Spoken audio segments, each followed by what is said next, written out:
Ladies and gentlemen, please welcome Mr. Walt Havenstein, Chairman of the Board of the Directors of FIRST. Good evening and welcome to FIRST's largest gathering of its many loyal supporters. In 1994, one of the founding sponsors of FIRST, the Xerox Corporation, produced the first promotional videotape for FIRST entitled Making All the Difference. That moving videotape, and back then it was videotape, not a CD or a DVD, paid tribute to and celebrated the journey of their first robotics competition team, the X-Cats, and was entitled Making All the Difference, and it referenced the words of the poet Robert Frost. Flash forward to now, and tonight is an evening of tribute to each of you, the individuals who've chosen to make a difference, and support FIRST in the hope of transforming our culture by creating a world where science and technology are celebrated and where young people dream of becoming science and technology leaders. We hope to honor all of you this evening by sharing stories of then and stories of now, all of which we believe demonstrate the significance of the contributions you have made and the hope you have generated for thousands of young people. We want to emphasize, however, how important this program is to the future of manufacturing in America. Every single day, 10,000 people reach age 65 and they're retiring. Now, who's going to replace them in terms of the science, technology, math, and engineering? The STEM jobs are great jobs. We have arguably the greatest living legend of basketball with us, Kareem Abdul-Jabbar.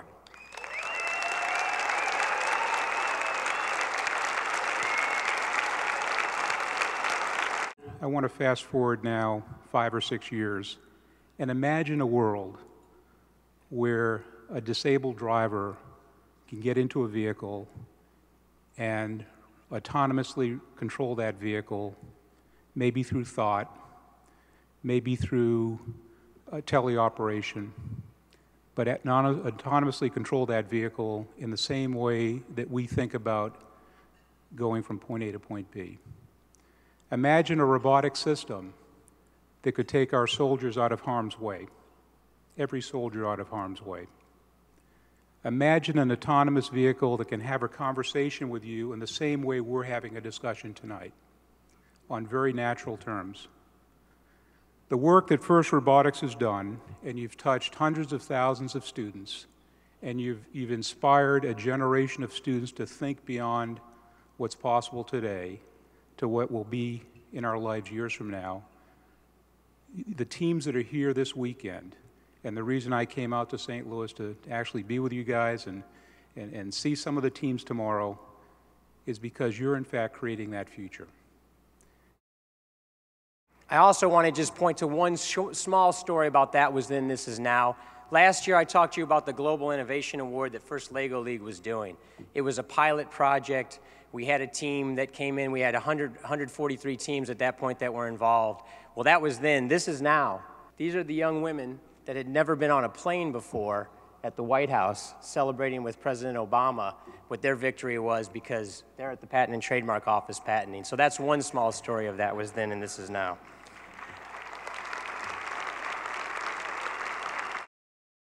A lot of the folks that we see out on the floor here we know are future users, future teachers, future creators, and we heartily embrace and are awed by their innovative spirit and their creativity.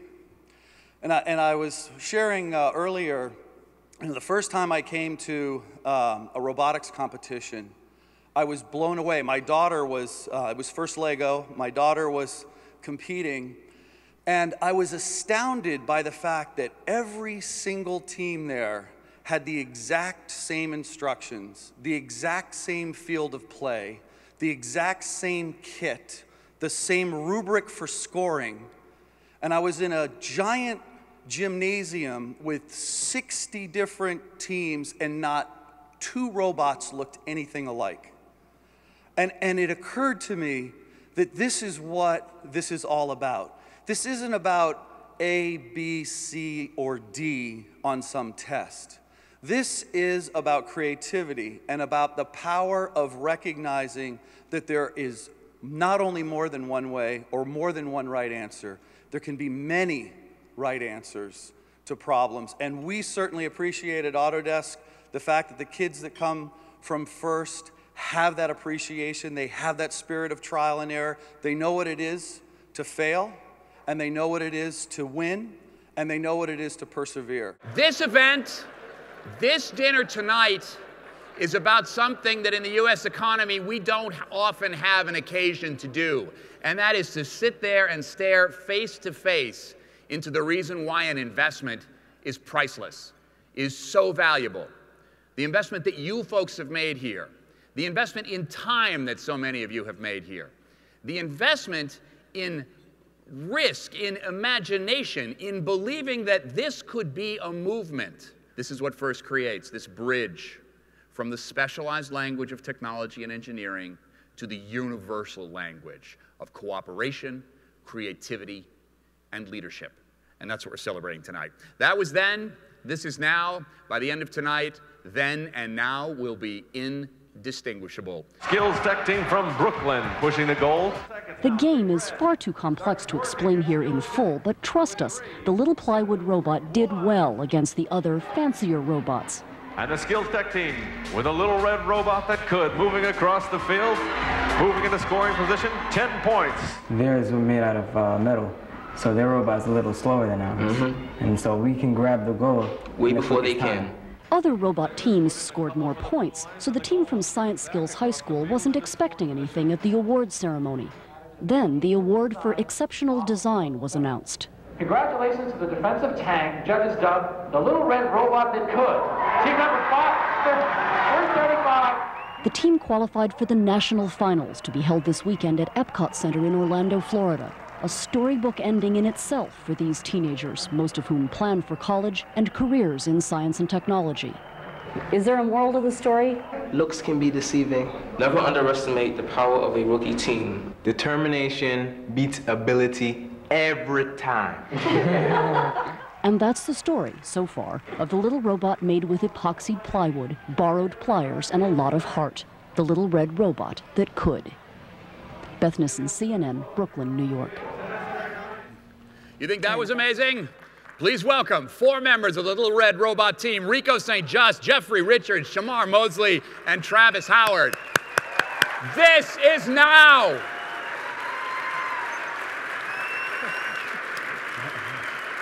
Great guys.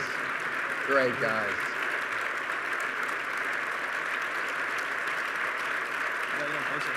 All right, sit down. We got to find out what's going on here. We got to do some investigating here. So, Rico. Yes. Does determination beat whatever the other thing was every time in your adult life? I can't believe that clip was even shown. Oh my God. I'd have to say, even after 10 years, yes, it's true. All right, what are you doing now? What are you doing these days? I'm a mechanical controls engineer for Con Edison of New York. The other thing that I take away always is graceful professionalism that I learned from FIRST, because we had competitors that helped us build our robot. We had high schools that, you know, we were allowed to use their lab and their tools, you know, Brooklyn Technical High School. And I take that into work today. So, I mean, for example, when I work with a client, I could easily just do something and get a paycheck, but I always put my best ability into it because I believe in integrity and doing my best at all times. Think of that. Wearing professionalism and grace as a badge of honor. There's no degree for that. And here's a note we got from Yousef Nakeeb. What did Yousef do on the team? He was also one of the pilots. Yeah, he was one of the pilots and also one of the designers that helped with the robot. And the programming. He couldn't be with us, but he sent this. Dear FIRST, I was the wiring genius on our team. Is that true? Is that true? We'll let him have that. We'll let him have that. We'll let him have that one, man. It's determination, right? It really works. FIRST helped open the gates of biomedical engineering for me. However, I went on a tangent. Surprisingly, I'm currently in medical school. on a pursuit to becoming a medical doctor. With the robotics technology background in mind, there are advances in medicine that had made life possible for those who never stood a chance. The heart of all of patient care is in the technology we use, making procedures easier for both patients and doctors. I'm on this journey today, and FIRST was the first to open the opportunities of my tomorrow. Yousef, thanks so much for that. FIRST is about devices, FIRST is about success, FIRST is about engineering, FIRST is about making things, but it's also about relationships. Relationships with materials, relationships with a body of knowledge, but most important, relationships with each other. As those young men had relationships that will stand the test of a lifetime. So that was really fantastic, wonderful. We just need to multiply it by a few million times. So I want you to think with me tonight about a bigger context for FIRST. And I want you to brace for more delightful stories about what's happened. And I want you to open up both your empathy and your enlightened self-interest, because they both are very relevant. When Dean founded FIRST, outside schools, FIRST was alone, and it was quite small. That's not true anymore. FIRST is quite large, and it is not lonesome. There are lots of other programs that are very effective, and many of them were inspired by FIRST. So does that mean that our work here is done? Not even close. What's different now is that lots of people are paying attention. If you just look at the web, the term STEM comes up many, many, many times. And Dean and I have had this convenient running debate about whether FIRST is about education or inspiration. The delightful thing to me is that right now there is a symbiotic relationship between those two words, and I think it's going to result in a wonderful thing. The double tipping point that we can see will give us momentum to take it to the next level. I believe FIRST is an exemplar, an archetype for what we need to do in the real education part. Because FIRST is about mentors, it's about community. FIRST is real, and it's all these other things as well. So, FIRST is more directly relevant now than it has ever been. It is the real education piece, so please, we need your help. We must not lose our way. We must take advantage of the worldwide momentum and maintain a position of leadership. So let's get back now to more then and now. Thank you. How did the Lego experience switch something on inside of you, Dawn? Oh, it has changed my life. It has taught me so much about myself and my character while forming that character. And I'd say it kind of taught me two things. When I was on an FLL team, it taught me that every problem has a solution, and every solution has the potential to be improved. And then what junior FLL taught me with running the expos for the kids, I took away from that by bringing out the best in others, I brought out the best in myself. And throughout the whole FIRST program, it's never about the individual. It's always about the team, and it's always about the success of the team and the project. Describe to me how you've extended your experience to embrace really almost a national mission. Well, I started out by buying a Mindstorms kit when I was little. I was very interested in robotics. And one time in a trip to Chicago to visit some friends and family, I saw a robotics kit and I said, I want it. And I saw a FIRST leaflet inside. And I started pushing my mom, like, Mom, this looks really interesting. It looks like a really fun contest. Can we really go there? Can we really go there? And after a few months of trying to convince my mom with chocolates and kisses and hugs. So wait, let me get, so chocolates, kisses, and hugs. Yes, that's the secret mom recipe. That's the secret. Wow, yeah. No kidding. That's right. See, all kinds of things come out of FIRST, I'm telling you. Okay, keep going. So she finally agreed, and she said, like, okay, I'm going to contact someone from FIRST, see where we can go, where you can compete. And we went to the California State Regional for FLL. And once I was there, like, my switch turned on. I realized this wasn't just a local project. I realized the potential, and I it basically took out of me the leadership and the part of me that I want to give to the other people to make them the best they can be. When I was in 6th grade, a spot on the team opened for me, and I was so excited. I couldn't wait to get involved. And since then, I've kept on doing first all the time. And what are you doing these days that takes the knowledge of collaboration and creativity and leadership that you learned in FLL in the studies that you're doing now? Well, right now, last summer I actually did an internship at Glenn Research Center. And, yeah, that Glenn Research Center, that's an agency of the government. What is it? NASA. Yeah, right, NASA.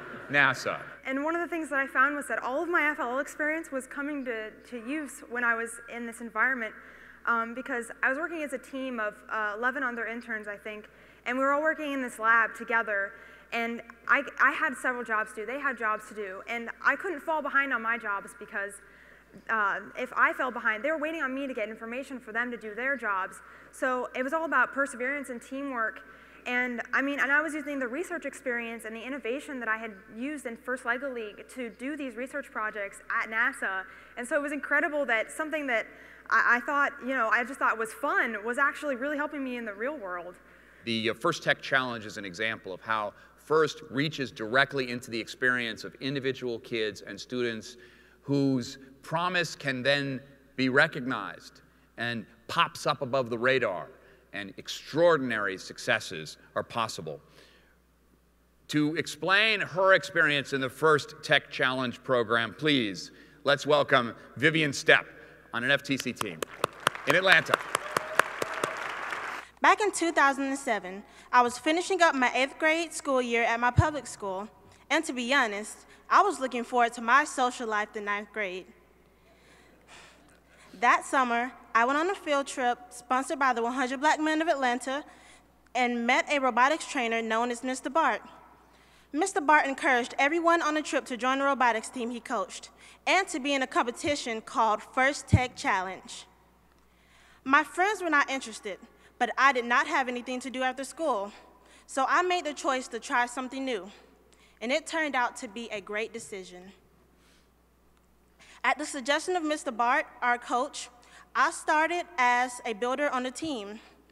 There were a lot of boys on the team, and let's just say they hadn't learned how to share yet. So I started working on the programming team. That was harder and required lots of patience. So there weren't as many boys on that team. The first time I got the robot to do the activity I had programmed it to do, it was very amazing for me. I liked programming so much, I stayed on the programming team, and by junior year in high school, I was captain. Oh, thank you. But the boys still thought they were in charge of everything. So I decided to help start an all-girls team so we girls can get a chance to do everything too. First gave me the chance to find my passion and gave me the courage and the support to develop my skills.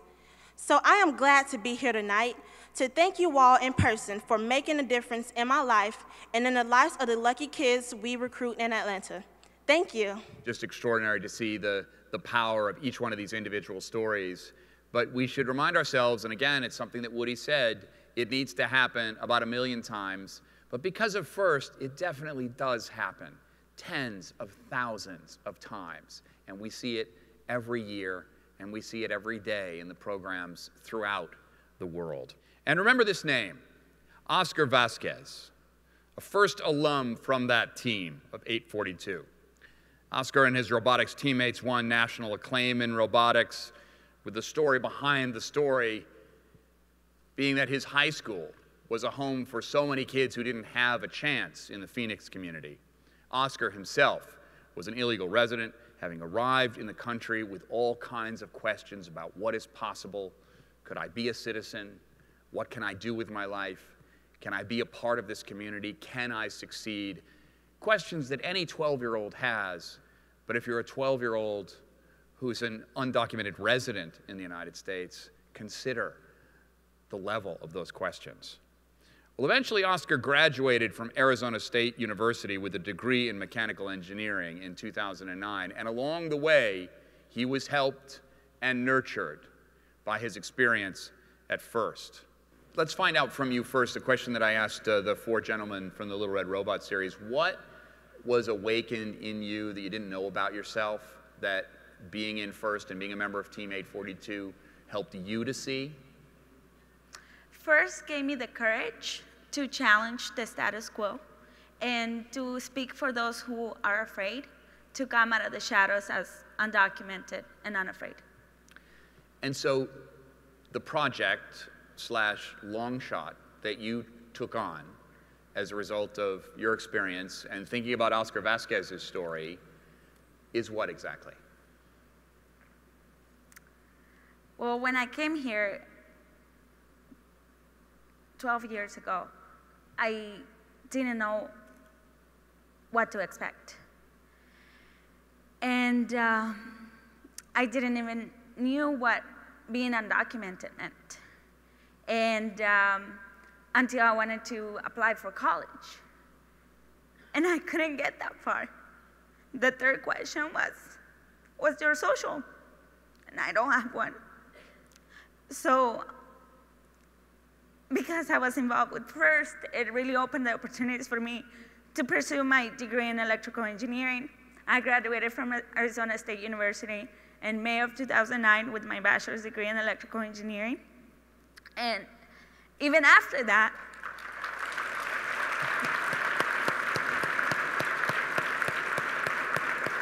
a lot of people will tell you, like, what are you gonna do now? Are you gonna, like, get that great job, make a lot of money, and have this successful life, right? But I couldn't. Then again, I entered the world of you can't. You can't go to school. Let's hold it right there. So the barriers of American citizenship and paperwork and the political forces in the United States that say no to you, they would probably shut me down. They shut millions of people down every single day. But somehow it was the power of FIRST that launched you above all of those? Is that what you're telling me? Yes. And so what project have you taken on in the state of Arizona where these issues couldn't be more electrifyingly real? So I co-founded the Arizona Dream Act Coalition, and now we're fighting for immigrant youth rights, and we're fighting to pass the Dream Act. Fighting to pass the Dream Act, the Arizona Dream Act Coalition. And folks, check this out. Check this out. On the cover of Time magazine, Dulce Matus, one of the 100 most influential people in the world, ladies and gentlemen.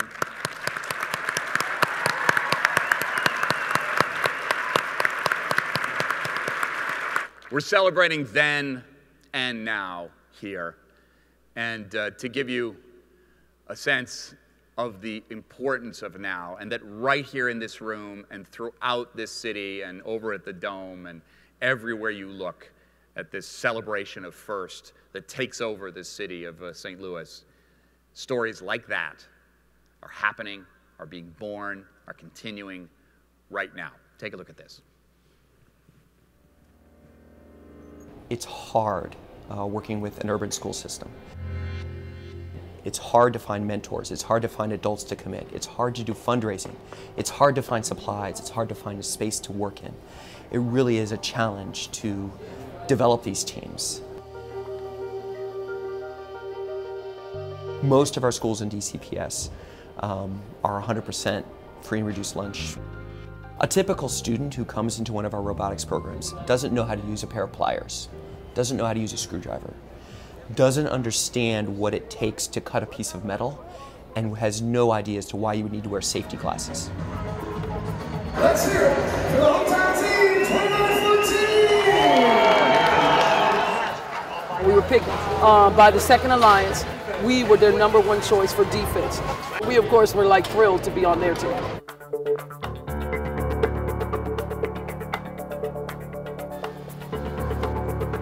We were consistent, and that's what people are looking for. A robot that can do the same thing over and over again and can be counted on to do that thing.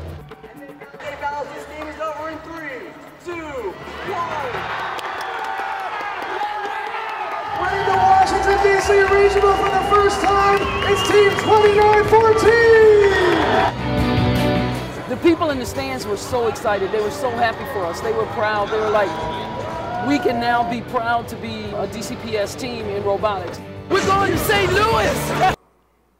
I just hope that from everything you saw tonight, what you got was hope.